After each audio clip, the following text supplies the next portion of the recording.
New York City Mayor Zohran Mamdani is talking about last night's election wins. Let's listen in. What would be your message to him, having beaten two incumbents? And is this a personal victory for you, or do you actually see this as some sort of realignment for the Democratic Party across the country? And I do have another question, if I may. Yeah, I'll be speaking with Congressman Jeffries later today, and I'm looking forward to working with Congressman Jeffries on delivering for the people of our city. And what I see these results as a reflection of are the fact that New Yorkers are hungry for a new kind of politics. They are hungry for a politics that understands working people should be at the heart of it. And they're hungry for a politics that looks at the wealthiest city in the wealthiest country in the history of the world and understands that it's unacceptable that 1 in 4 are living in poverty. It's unacceptable that too many New Yorkers are spending all of their day trying to figure out how they're going to make their rent check or pay for their groceries or pay their Con Ed bill. And what we saw last night was a hunger for leaders who will be there on the front lines looking to make it easier for working people to afford life in the greatest city in the world. We now have 3 potential DSA-aligned members of Congress. What do you think we should expect from those members? Is it single-payer funded health care? Is it abolishing borders? Or do you think they should be singularly focused on cutting off aid, military aid to Israel? What we're going to see from the 3 congressional candidates that I was so proud to endorse and who all won yesterday in Darialisa Avila Chevalier, Claire Valdez, Brad Lander, as well as what we're going to see from the 5 state legislative candidates that I endorsed that won yesterday evening, Iapa Saira Tupac, Eli Northrup, Samantha Katan, Abir Kawas, and Brian Romero, is a singular focus on the fight of the working person.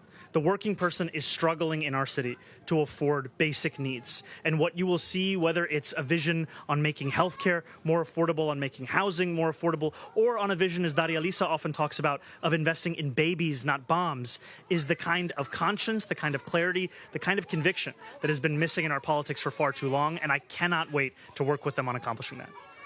Go to Melissa and then Jeff. Sorry, Melissa, the microphone.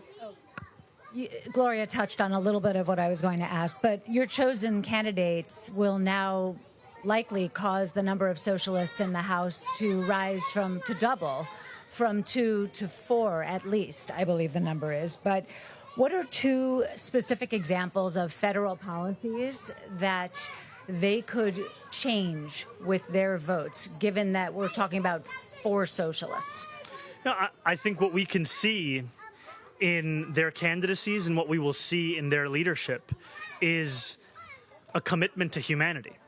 And when it comes to domestic policy, I know that for many of them, one clear area of concern is the cruelty of ICE. You've heard from a number of not just the candidates who became congresspeople last night, but rather candidates across the country, the need to abolish ICE. It's something that I've echoed myself. And when I think about, Daria Lisa's campaign, one part of her track record that stuck out for so many in that district and stuck out for me was a track record of speaking up for New Yorkers who had been unjustly detained by ICE and starting to create an immigration policy in this country that has humanity at the heart of it instead of the cruelty. And then when she speaks about babies, not bombs, when Claire Valdez speaks about a foreign policy that understands human rights for all, when Brad Lander commits to co-sponsoring Block the Bombs, all of that is reflective also of a commitment to a new approach to ensuring that we're fighting for working people and that we're ensuring that every dollar that we're paying into our taxes is a dollar that also reflects our values in the way it's being spent. Responding to President Trump, responding to last night's election results, President Trump said that America the Beautiful will never become a communist country. We know you have said you're not a communist. However, do you hope that is it your goal to make America a socialist country? My goal is to make America a place that every American can afford. And frankly, what we see is, while that is an especially challenging goal here in New York City, the nation's most expensive city, I know it's an issue that every working person across the country is facing. And what we need is a politics that puts working people back at the heart of what we focus on and what we fight for, as opposed to making them a footnote. Jeff, go ahead.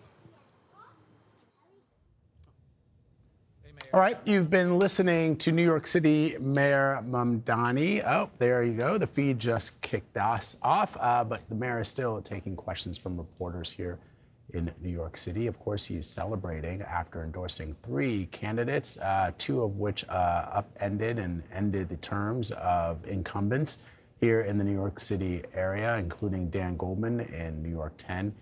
So there's a lot to discuss because there's national implications, at least the way some political analysts are looking at the tea leaves. Many believe that there are national implications for what we saw happen last night. So as we continue to follow what Mayor Mamdani is saying, let's go now to Capitol Hill, where House Speaker Mike Johnson is also reacting to last night's primary results. Let's listen. The Democrat Party. The headlines this morning say it all. I've got a collection of them here. Socialist earthquake, one of them said. Mamdani candidates sweep New York House races. These are socialists. These are Marxist in their ideology. Next headline, Mamdani hails new chapter for Democrats, one of the Chirons said this morning on the news. Hakeem Jeffries, my counterpart, the Democrat leader here in the House, was booed at some of these return parties last night. You saw that on social media and some of the clips. When he was being interviewed on the screen, the crowds in New York, in his own backyard, in the Bronx, in one of these districts, were booing him. And they shouted, "You're next."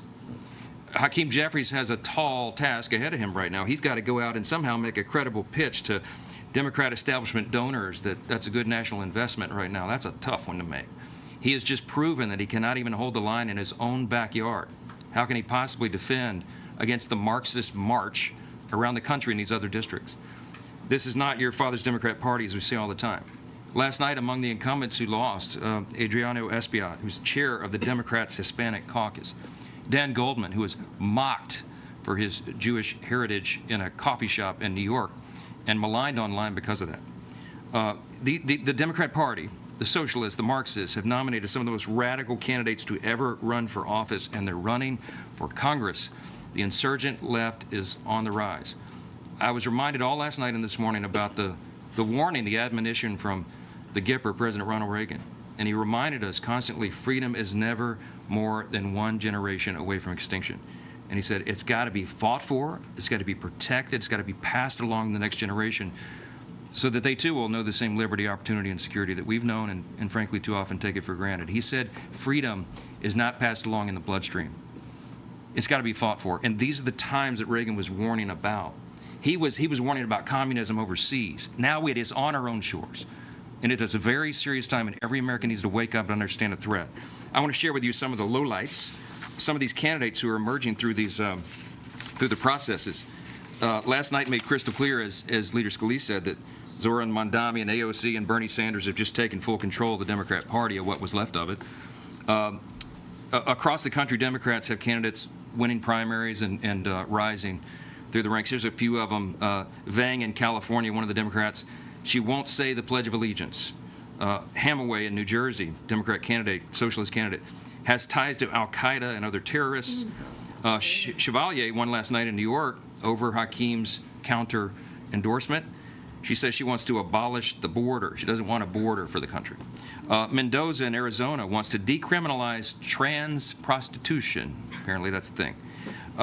James in Iowa wants to apologize for being white. Garriott in Iowa performed a Satanist wedding. And Bennett in New Jersey stopped going to church because Trump voters were there. This is just a sampling. And these kind of people have been popping up. You've been hearing me say for weeks, there are many Mamdanis popping up all around the country. It is a dangerous thing. This is not a joke. We're in a fight right now to save the republic. And every American needs to take this seriously. You need to wake up. This upcoming midterm election is not the midterm elections of years ago. This is going to decide the direction of the country. Are we going to maintain our status as a constitutional republic on our 250th anniversary? Are we going to make a new choice and go down some road towards a communist utopia?